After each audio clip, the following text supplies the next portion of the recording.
আসসালামু আলাইকুম।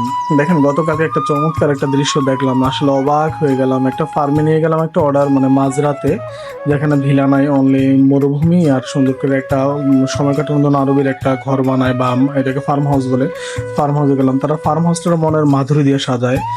ফার্ম হাউসে যাওয়ার পরে দেখলাম যে দেখেন কি সুন্দর হাঁস, অনেক প্রজাতির হাঁস, অসংখ্য হাঁস। পুরা মাঠের মধ্যে মানে এদিকে সেদিকে বসে রয়েছে হাঁস। এবং এক প্রজাতির না, অসংখ্য প্রজাতির। যে হাঁসগুলো মূলত দেখা যায় বিভিন্ন সমুদ্রে, এবং যে হাঁসগুলো দেখা যায় বিভিন্ন লেকে অথবা বিভিন্ন দ্বীপে দেখা যায়, সেই হাঁসগুলো এখানেই। অবাক হয়ে গেলাম। ওই ওই যে ঘরটার সামনে দেখা যাচ্ছে, এটা হলো আরবিরা এখানে আড্ডা আড্ডা ফাড্ডা মাঠ, আরবির ছেলেরা বিভিন্ন গাড়ি টাড়ি নিয়ে আইসা সময়টুকু কাটায় খালাস।